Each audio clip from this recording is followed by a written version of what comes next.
Imagine. Imagine spending $60, $70, some cases for special editions, $100 on a video game product, and it comes out undercooked, underbaked, if you will, with a bunch of bugs, glitches, riddled with a ton of different issues. Well, that is the gaming industry in 2021, ladies and gentlemen. Alright, so we're going to be talking about two games today, and I want to preface this video by saying no, I did not play either of these games firsthand. However, I have seen a ton of video footage, I've seen live streams, I've seen just gameplay clips in general all over Twitter to make my own financial decision on whether I'm going to purchase the game and play it, or wait, or flat out not purchase the game at all. And I think this is the focal point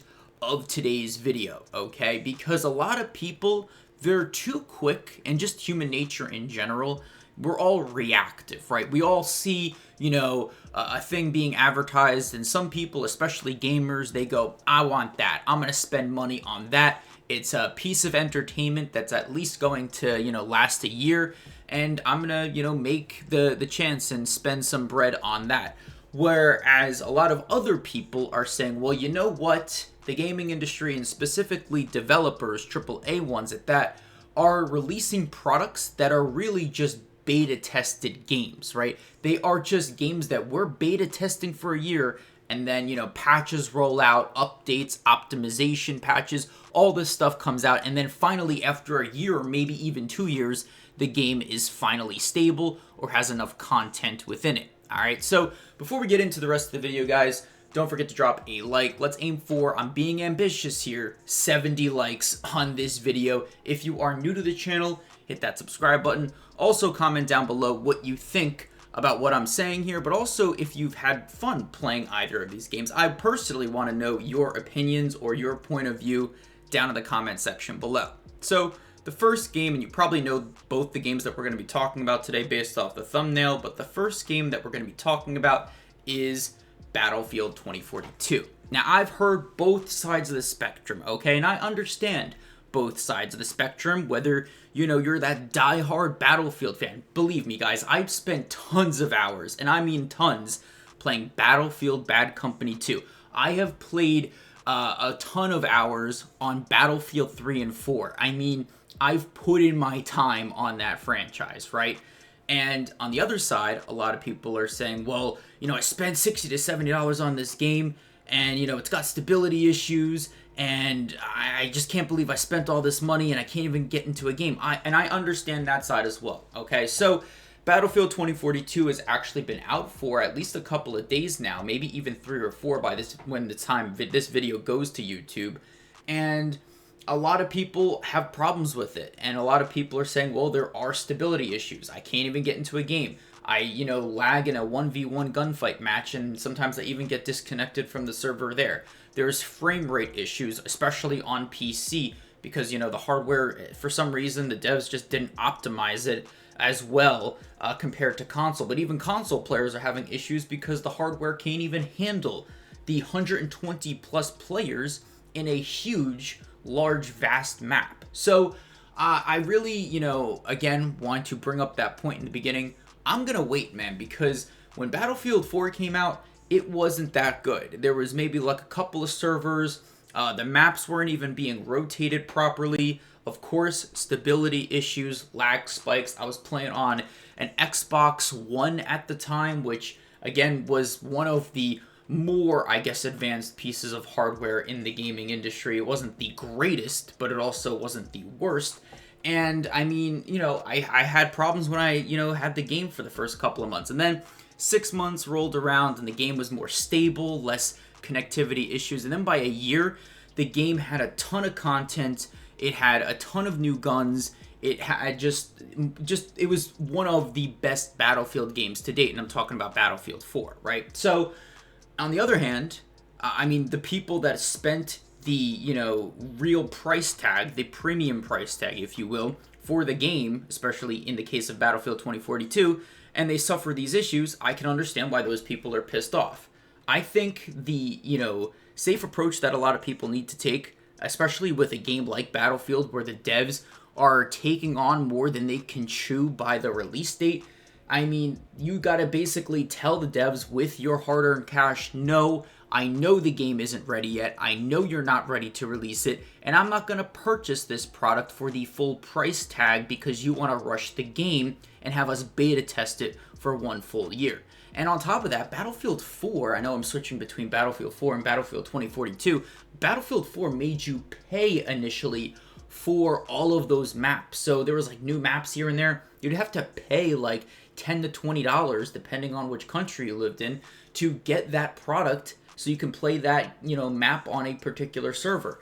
That was ridiculous, to be honest with you. The game was like, $60, not including tax, USD, and then you had to end up spending like $100 if you bought all the maps at the premium price. And then people waited like a year or two, and then the game was like $30 for all of the maps, basically. So I think I'm going to wait on Battlefield 2042. I'm going to wait that full year before it gets stable. And sometimes, like in the case of Battlefield, I believe it was 1, or even like Battlefield 5, like those games, they didn't even get that stable even after a year. So it's like, I'm going to just wait, man. I'm going to wait, and I'm going to see what Battlefield 2042 does. I'm going to see what the devs do. I'm going to see if, the game is being optimized right. So now we move on to Grand Theft Auto, the Definitive Edition Trilogy, which basically has, the 3 Grand Theft Auto games, right? Now, a lot of people are playing, Grand Theft Auto 3, which is like the reason this Definitive Edition is even that popular to begin with. And a lot of people are suffering, at the hands of Take-Two Interactive and Rockstar Games.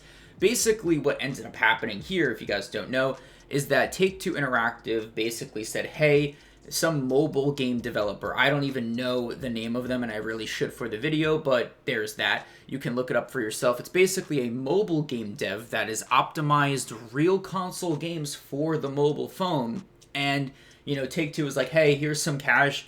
Go make the 3 Grand Theft Auto games for the Xbox Series X, the PlayStation 5, the Nintendo Switch, the PlayStation 4, the Xbox One, and we'll see if we can get some more money out of it. Now, mind you, Take-Two Interactive also took off the digital games for purchase for Grand Theft Auto 1, 2, and 3.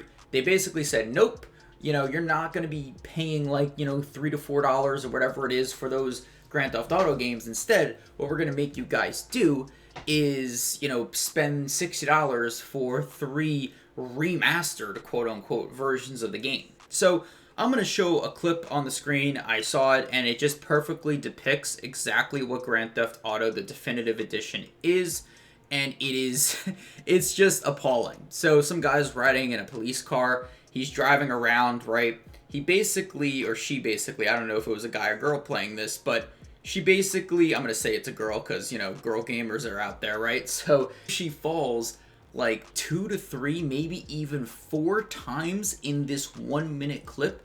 And she's in a cop car. She's being chased by the cops. I don't know if it's a glitch with the cop car, but the person was falling through the map and then ended up spawning in the same exact spot on the street and kept getting slammed by the police cars. Now, mind you, a lot of people spend time, and to get to that certain level. Maybe they're trying to complete a mission and they only have X amount of dollars on them. If you die or you get caught or you lose that mission, you actually get penalized for going to the hospital if you get injured, or, trying to get bailed out of jail. You actually lose the money that you've earned in Grand Theft Auto if you do get caught by the cops or you get injured or, quote unquote, wasted in that specific situation. So it's like the devs didn't even try to optimize this game. There's a bunch of like body, I guess we can call them like body models or like character models for the game. There's like a lot of arms being distorted, like the waist on some of these players looks wonky. It's just looking too cartoonish to be called a remastered. And the crazy thing about this whole situation is that Take-Two is actually like taking down the mods for the Grand Theft Auto Definitive Edition and also for the Grand Theft Auto older titles that aren't remastered in this Definitive Edition game. So, like, I don't know what Grand Theft Auto in the Take-Two Interactive company is trying to do here, but my assumption would be, and they, you know, I can't have any proof about this, so it's alleged, right? My assumption would be that if Take-Two Interactive is trying to take away the mods for the game, they're going to try to make those quote-unquote mods implemented into the game for potential DLC, for potential content that maybe should have been in the game to begin with, and maybe they should have given the modders some cash to actually incorporate these mods within the Definitive Edition to make it more exciting and compelling. So those are the two games. Both of them, in my opinion, are underbaked, undercooked, if you will. I'm going to wait to spend my money on either of these titles, and if anything, I'll probably spend the money on Battlefield 2042 compared to the Definitive Edition, because a lot of people are asking for refunds on the Definitive Edition, but again, both games are just not up to par to be, I guess, a $60 or $70 title. There's no reason that the devs or the companies themselves can even rationalize that price tag for the state that both of these games are in. Okay, so I hope you all did enjoy this video. Don't forget to drop a like, subscribe if you're new, comment down below if you're having fun with these games, if you're not having fun with these games, what you think about the situation at hand here. I just think the gaming industry needs some type of revolution, whether it's getting more devs to beta test or quality assure the titles before they release them. If it's the companies that basically just need to delay the launches of these titles. I don't really know what else to do here, but from the consumer's perspective, we need to hold our cash in our wallet for things to actually change, because these companies don't know any other language other than money. Okay, so that's basically where I'm going to leave off on today's video. Again, hope you all did enjoy. Drop a like, subscribe, comment. I'm Cryptix, not giving you, hopefully, an underbaked video, and signing off.